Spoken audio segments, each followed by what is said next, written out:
देखें, जो last lecture में डिस्कस किया था वो किया था कि चेंज इन क्वांटिटी डिमांडेड और चेंज इन डिमांड में डिफरेंस कौन कौन से हैं।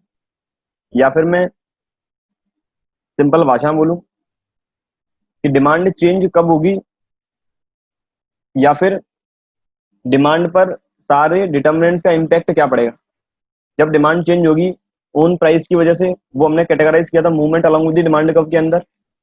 और जब डिमांड चेंज होगी ड्यू टू अदर फैक्टर्स, वो हमने कंसीडर किया था शिफ्ट इन डिमांड कर्व। आज देखने वाले हैं डिमांड कर्व की स्लोप, जो हमने एक डायग्राम डिस्कस किया था जिसमें पहले प्राइस थी 10 रुपए, तो डिमांड थी 50 यूनिट की। अब जैसे ही प्राइस हो गई थी 5 रुपए, डिमांड बढ़ के हो गई थी 100 unit.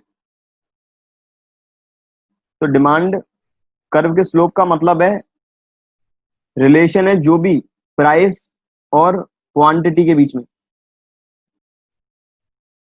Slope of demand means relation between change in price and change in quantity demanded, कि हमारा कितना प्राइस में चेंज हो रहा है और उसके कंपैरिजन डिमांड का चेंज निकालें, तो इन दोनों के बीच में एक रिलेशन क्या होगा। जैसे प्राइस चेंज हुई है 5 रुपए से और डिमांड चेंज हुई है 50 यूनिट से।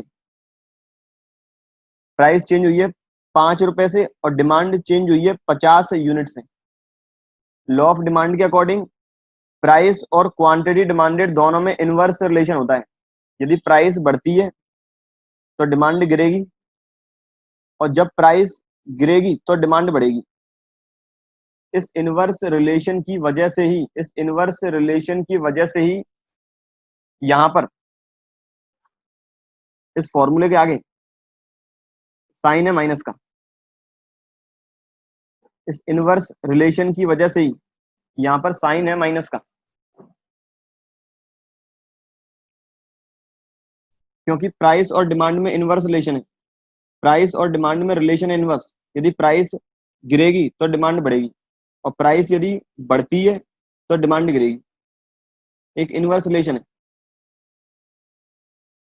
और इस इनवर्स रिलेशन की वजह से ही यहाँ पर माइनस साइन आता है।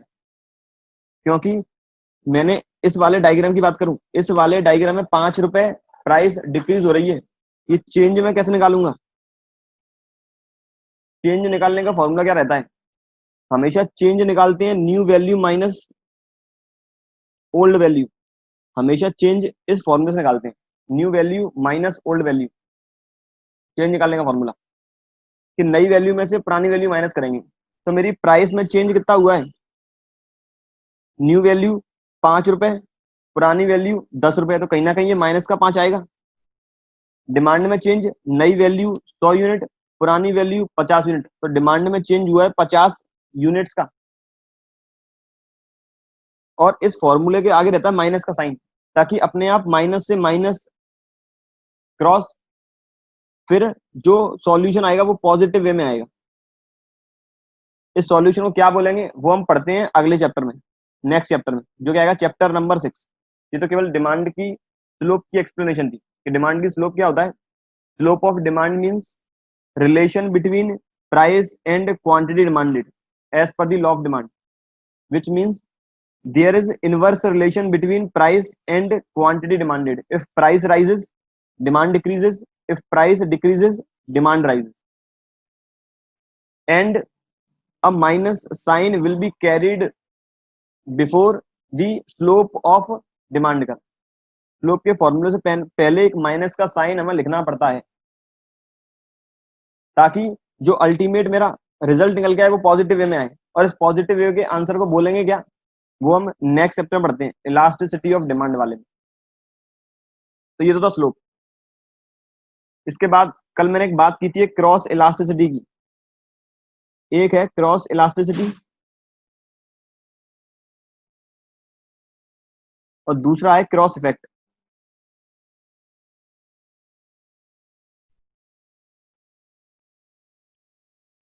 एक पॉइंट है क्रॉस इलास्टिसिटी, एक पॉइंट है क्रॉस इफेक्ट। ये क्रॉस इलास्टिसिटी वापस चैप्टर नंबर 6 में डिस्कस करेंगे, क्योंकि इस वर्ड इलास्टिसिटी का मतलब क्या है ये हम चैप्टर 6 में ही देखेंगे, अभी इसका डिस्कशन नहीं होगा। तो इसका मतलब केवल अब हम डिस्कस करने वाले हैं क्रॉस इफेक्ट, केवल डिस्कस करेंगे क्रॉस इफेक्ट।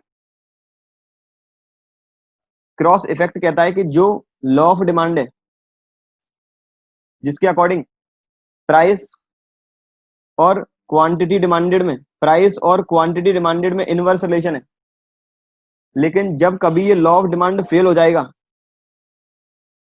जब कभी लॉ ऑफ डिमांड फेल होता है तो ये इनवर्स रिलेशन पॉजिटिव रिलेशन में कन्वर्ट हो जाएगा। जैसे अगर मैं एक साइड नॉर्मल गुड की डिमांड की बात करूं और एक साइड गिफन गुड की डिमांड की बात करूं, गिफन गुड मतलब इंफीरियर गुड, बट जो एसेंशियल है, नेसेसरी है। आज यदि नॉर्मल गुड की प्राइस बढ़ती है, यदि नॉर्मल गुड की प्राइस बढ़ती है तो कहीं ना कहीं नॉर्मल गुड की डिमांड कम होगी। रीजन क्या है? नॉर्मल गुड की प्राइस यदि इंक्रीज होती है तो डिमांड डिक्रीज होगी, क्योंकि एक कस्टमर की परचेजिंग पावर चेंज हो रही है, कस्टमर की परचेजिंग पावर चेंज हो रही है। प्राइस के चेंज की वजह से कस्टमर की परचेजिंग पावर चेंज होती है। यदि प्राइस बढ़ती है तो अब वो नई क्वांटिटी डिमांडेड या फिर वो क्वांटिटी डिमांडेड जो क्रिएट करेगा वो पहले से कम होगी। यदि प्राइस डिक्रीज होगी तो उसकी परचेजिंग पावर इंक्रीज हो जाएगी, जिसकी वजह से वो ज्यादा यूनिट परचेज कर सकता है। तो इसका मतलब जो हम नॉर्मल गुड का ग्राफ पढ़ेंगे, डिमांड कर्व, प्राइस और क्वांटिटी, पहले जब प्राइस ओपी है तो डिमांड अपनी ओक्यू है। अब यदि प्राइस डिक्रीज हो गई तो कहीं ना कहीं कस्टमर की परचेजिंग पावर राइज होगी और नॉर्मल गुड के केस में वो डिमांड इंक्रीज कर देगा। ये तो डिमांड कर्व है नॉर्मल गुड के केस में, ये डिमांड कर्व है नॉर्मल गुड के केस में कि जब प्राइस डिक्रीज होती है तो डिमांड इंक्रीज होगी। ये नॉर्मल गुड का केस है।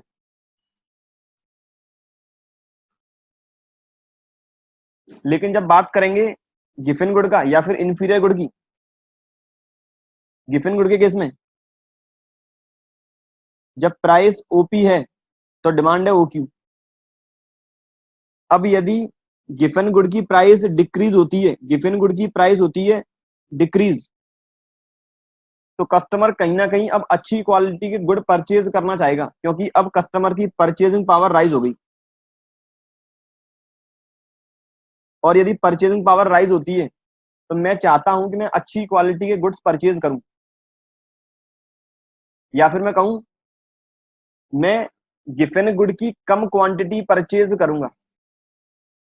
यदि परचेजिंग पावर राइज होती है तो सिंपल सी बात है, यदि परचेजिंग पावर राइज होगी तो गिफन गुड की डिमांड कम होगी। लेकिन यदि परचेजिंग पावर डिक्रीज होगी या फिर मैं कहूं प्राइस बढ़ती है, तो कस्टमर अभी तक जो अच्छी क्वालिटी के गुड्स परचेज कर रहे थे वो वापस गिफन गुड परचेज करना स्टार्ट कर देंगे। तो इसका मतलब गिफन गुड के केस में जो मेरा डिमांड कब रहेगा वो रहेगा अपवर्ड स्लोपिंग, क्योंकि लॉ ऑफ डिमांड कहता है कि डिमांड और प्राइस में इनवर्स रिलेशन है। प्राइस बढ़ती है डिमांड गिरेगी, प्राइस गिरेगी डिमांड बढ़ेगी। लेकिन जैसे ही जो लॉ फेल हुआ तुरंत ही जो मेरा रिलेशन आया वो हो गया पॉजिटिव, या प्राइस और डिमांड में पॉजिटिव रिलेशन है। ये था cross effect in case of Giffen good. Inferior good की बात करें, एक बात हमेशा याद रखेंगे, जब भी मैं गिफन गुड की बात करूंगा गिफन गुड का रिलेशन हमेशा प्राइस के साथ होगा, गिफन गुड का रिलेशन हमेशा प्राइस के साथ होगा। लेकिन इंफीरियर गुड का रिलेशन हमेशा इनकम के साथ होगा। क्या गिफन गुड और इन्फीरियर गुड में कोई अंतर है? गिफन गुड और इंफीरियर गुड में अंतर ये है, जो मैं एक डायग्राम से बना के बताऊं। ये गिफन गुड है,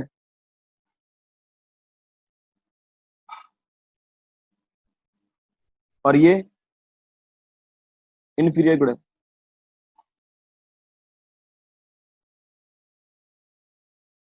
इसका मतलब जितने भी गिवन गुड हैं वो सभी इंफीरियर गुड की कैटेगरी के अंदर फॉल करेंगे। All the given goods are inferior goods, because inferior good के अंदर सारे आ जाएंगे, चाहे जो एसेंशियल हो, जरूरी हो, या फिर नॉन एसेंशियल हो। मेरी इनकम 10,000 रुपए है, मुझे टीवी परचेज करना है, मुझे टीवी खरीदना है, मेरे लिए एसेंशियल नहीं है, मेरी एसेंशियल नहीं है टीवी। ऐसा नहीं है कि अगर मैं टीवी नहीं होगी तो मैं जिंदा नहीं रह पाऊंगा, लेकिन मुझे परचेज करना है, क्योंकि मुझे अब जो सर्वाइवल के जोन से बाहर निकल के कंफर्ट जोन में जाना है थोड़ा, इसलिए टीवी मेरा नॉन एसेंशियल आइटम है। अब मेरी इनकम कम है तो मैं किसी लोकल ब्रांड का टेलीविजन परचेज करूंगा, तो कहीं ना कहीं लोकल ब्रांड आ गया, लो क्वालिटी आ गया, तो इंफीरियर गुड आ गया। तो इंफीरियर गुड की कैटेगरी में सारे आएंगे, चाहे वो एसेंशियल हो या फिर नॉन एसेंशियल हो, जरूरी हो या फिर जरूरी नहीं हो। लेकिन गिवन गुड की कैटेगरी के अंदर केवल एसेंशियल आइटम ही आएंगे। गिवन गुड की कैटेगरी के अंदर केवल और केवल एसेंशियल आइटम ही आने वाले हैं,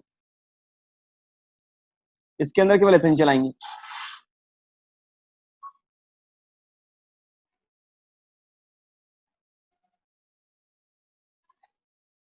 तो गिवन गुड का रिलेशन हमेशा प्राइस के साथ होगा, और इंफीरियर गुड का रिलेशन हमेशा इनकम के साथ होगा। अब क्रॉस इफेक्ट की बात करें इनकम के साथ,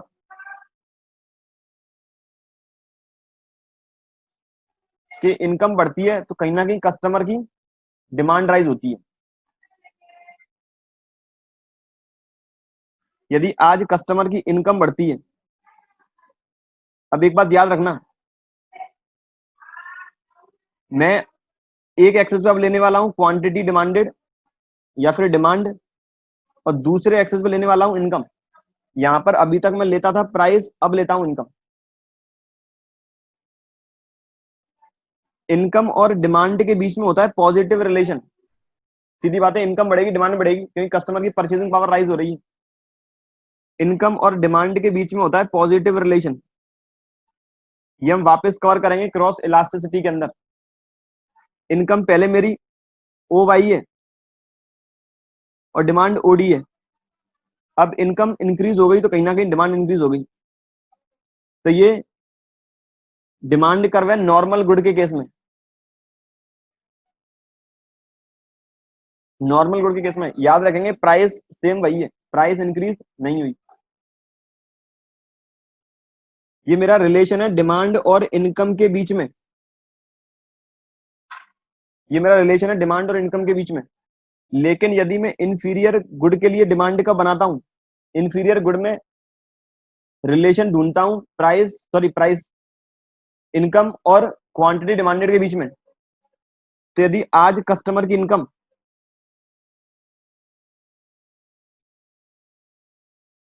यदि कस्टमर की इनकम ओ वाई है और डिमांड है ओडी, आज इनकम राइज करती है तो कस्टमर इंफीरियर गुड की डिमांड कम कर देगा। आज यदि इनकम राइज करती है तो कस्टमर चाहेगा कि मेरी जो इनकम राइज हुई है, अभी तक मैं जो टेलीविजन परचेज कर रहा था वो लोकल क्वालिटी का परचेज कर रहा था, लोकल ब्रांड का परचेज कर रहा था, अब कहीं ना कहीं एक अच्छी क्वालिटी का परचेज करूं,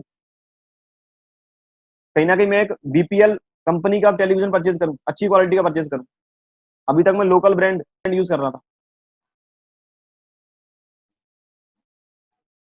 तो इसका मतलब यदि इनकम इंक्रीज होगी तो इंफीरियर गुड की डिमांड डिक्रीज होगी। तो ये आ गया रिलेशन इनकम और इंफीरियर गुड की डिमांड के बीच में। There is inverse relation. If income of the consumer rises then demand of the inferior good decreases.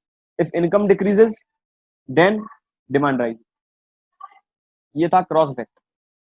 Cross effect price और क्वांटिटी डिमांडेड में in case of normal good, in case of given good, और cross effect income और demand के बीच में in case of normal good और in case of inferior good. ये है इंफीरियर गुड वाला केस। ये था ओवरऑल चैप्टर नंबर 5।